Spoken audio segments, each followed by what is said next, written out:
Assalamualaikum dan salam sejahtera. Bersama saya Najib Arif. Kita langsung dari World Trade Center Kuala Lumpur dan ini adalah cerita di mana kami memaparkan bagaimana usaha warga kerja Astro Awani mengumpul bahan berita yang kami siarkan di laman web kami astroawani.com dan juga setiap buletin Awani dan pastinya Awani 745. Dan sepanjang hari ini Astro Awani memberi tumpuan kepada tragedi dan juga insiden sebahagian kren yang tumbang ataupun jatuh ke bawah menghempap sebuah kenderaan di projek Suka dan juga kami menghantar wartawan kami Hasimi Muhammad untuk membuat liputan sejak seharian berada di sana.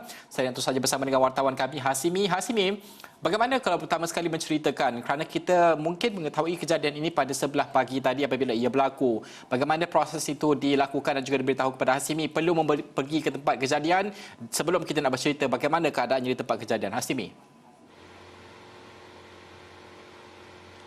Baik, terima kasih Najib. Betul, sepatutnya tugasan saya hari ini kalau melihat kepada liputan memang hanya menjalankan follow up, di mana kalau bercakap follow up ni hanya mungkin berada di pejabat sahaja dan bersedia untuk apa-apa sebarang liputan ataupun assignment beranak kita panggil. Dan hari ini kita menerima assignment beranak itu sekitar pukul 10 pagi. Perlu bergegas ke lokasi kejadian selepas kita menerima maklumat bahawa kejadian kren jatuh berlaku di sini. Dan saya bersama dengan kru Kai bergegas ke lokasi, mengambil masa sekitar 20 minit juga untuk kita sampai ke lokasi.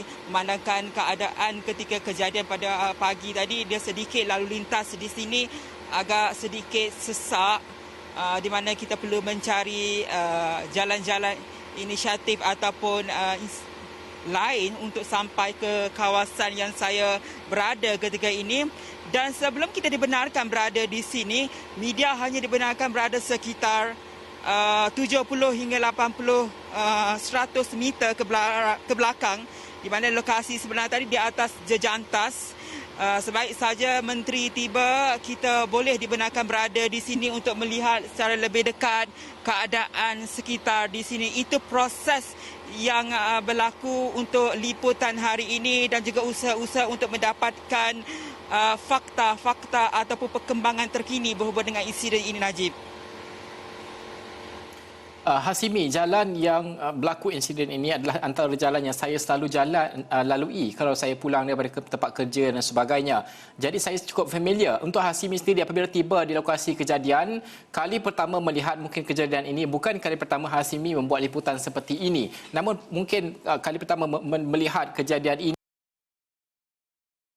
melaporkan dan juga rasanya itu sebagai seorang mungkin manusia juga, apa yang boleh digambarkan pada ketika Hasimi tiba di situ?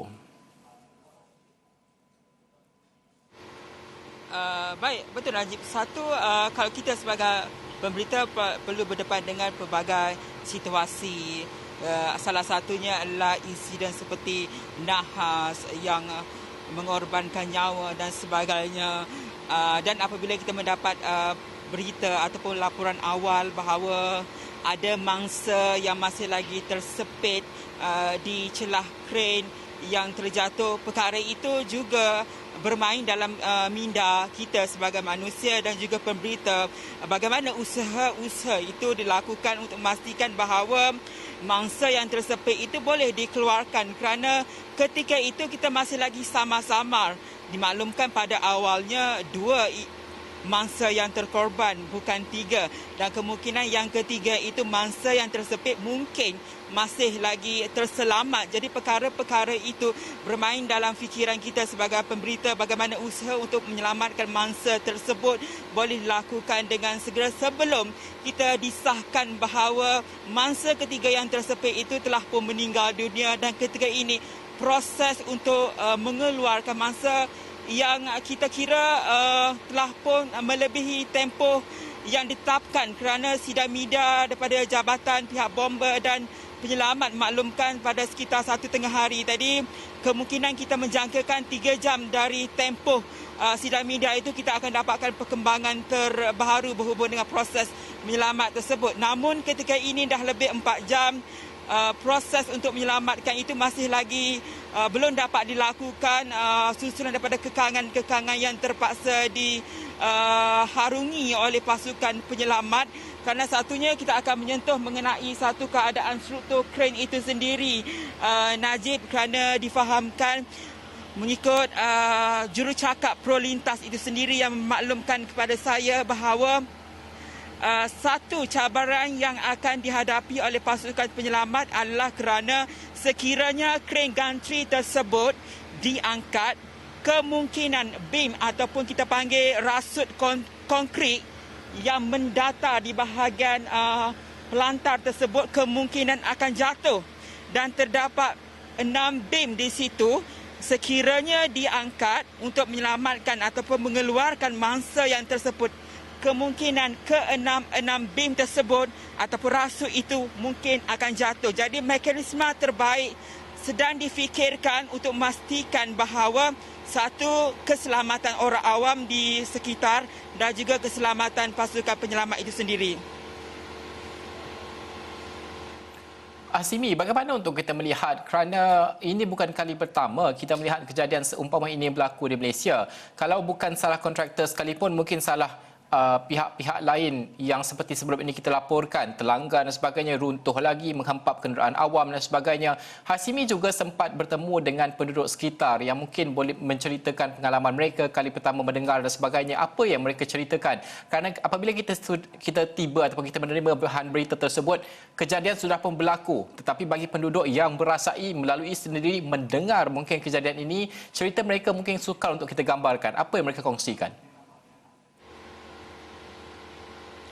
Betul. Satu, kita hanya sempat mendapatkan satu secara terperinci seorang saksi di laman Facebook memberi respon kepada kita menceritakan kejadian pertama apabila beliau mendengar dentuman yang digambarkan ataupun disifatkan seperti guruh begitu kuat, mengejutkan beliau yang sedang tidur bangkit untuk melihat kejadian sebenar dan terus merakam insiden tersebut.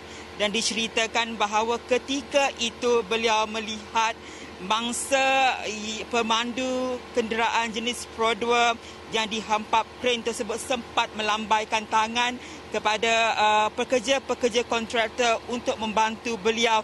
Sebelum 10 minit kemudian pasukan bomber dan penyelamat tiba di sini. Itu gambaran asas saksi yang menceritakan kejadian tersebut. Selain juga memaklumkan bahawa laluan ini sebenarnya digunakan oleh pelajar-pelajar di kampus terdekat untuk menghadiri kuliah dan sebagainya. Dan apabila berlaku kejadian sebegini, kebimbangan risiko dari segi keselamatan itu agak tinggi. Dan saya juga sempat berborak dengan beberapa kaki tangan di sekitar ini. Kalau boleh diceritakan sebenarnya, Najib, tiada kedai runcit sebenarnya. Saya baru saja meninjau kawasan ini. Dia kebanyakannya adalah kedai-kedai kilang ataupun bengkel dan sebagainya. Jadi ketika kejadian itu beliau menceritakan atau menggambarkan bahawa hanya dentuman yang kuat sahaja, tidak menceritakan secara terperinci berkenaan dengan kejadian tersebut. Dan kebanyakan orang awam tidak melalui kawasan ini selepas kejadian tersebut kerana kebanyakannya Prolintas telah memberikan satu alternatif jalan lain, khususnya di bahagian belakang sana, untuk membolehkan orang awam melalui atau memasuki jalan alam damai ini, khususnya penduduk di Pansapuri tersebut. Jadi reaksi daripada saksi secara menyeluruh itu masih lagi tidak dapat diperolehi secara penuh, Najib.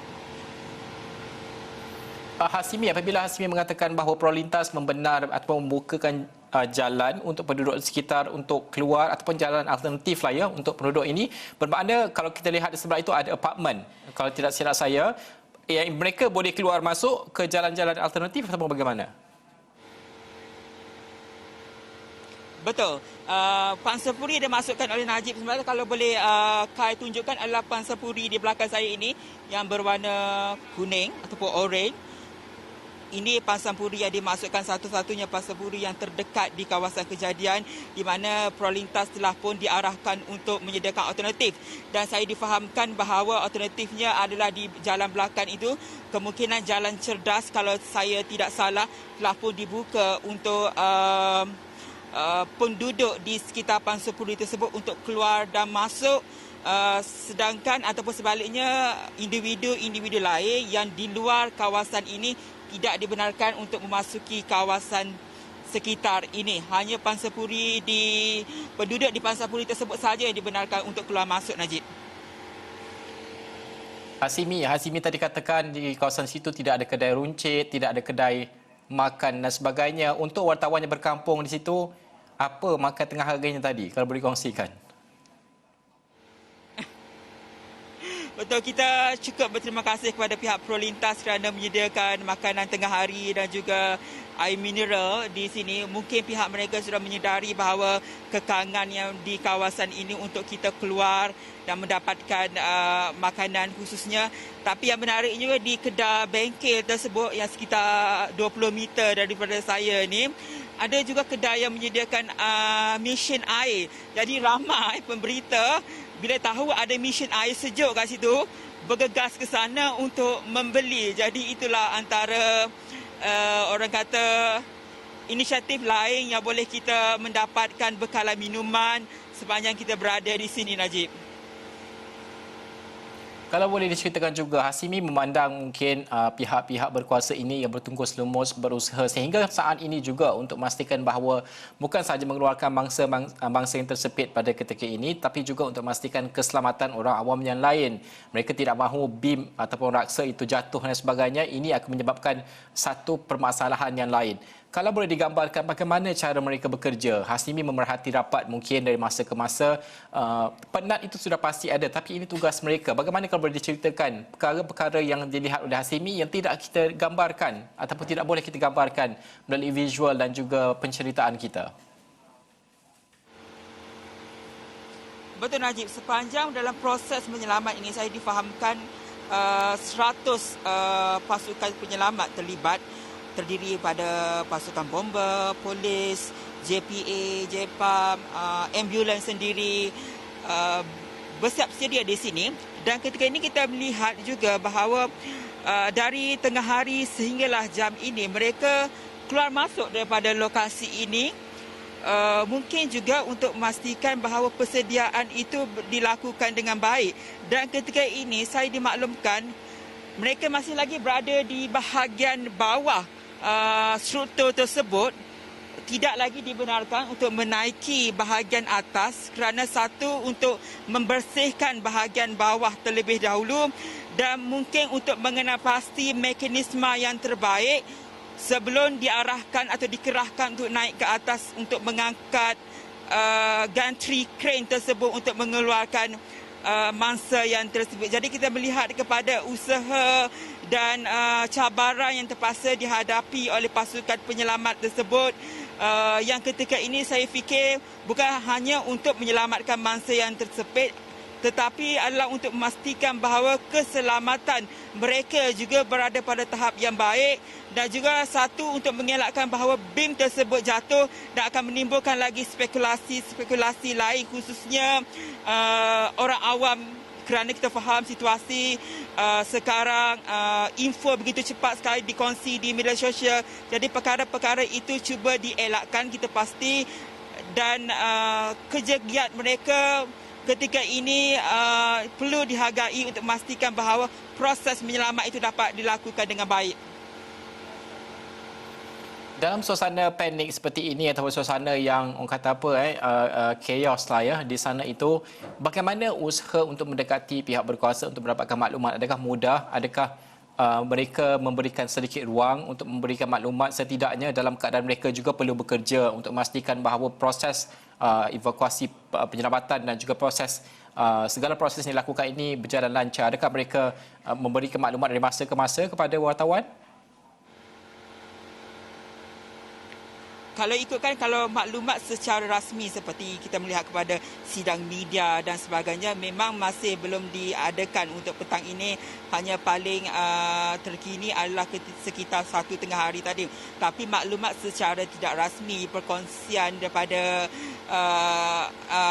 proses untuk menyelamatkan itu sentiasa dikemaskini oleh segelintir individu yang keluar daripada sini apabila kita cuba mendapatkan apa perkembangan, apa kemaskini mereka sedia untuk berkongsi, cuma ada perkara-perkara tertentu yang tidak boleh didedahkan lagi kerana proses siasatan ataupun proses menyelamat itu masih lagi sedang giat dilakukan. Jadi perkara yang dikongsikan kepada media, khususnya kita yang berada di sini, kita tidak boleh dedahkan lagi kepada secara umum sehinggalah mungkin ada satu sidang media yang rasmi yang boleh ataupun pegawai yang bertanggungjawab yang boleh mendedahkan perkara-perkara tersebut, Najib. Adakah Hasimi ada mendengar perkabaran bahawa akan ada sebarang sidang media khas ataupun maklumat rasmi yang akan diumumkan dalam masa-masa terdekat ini?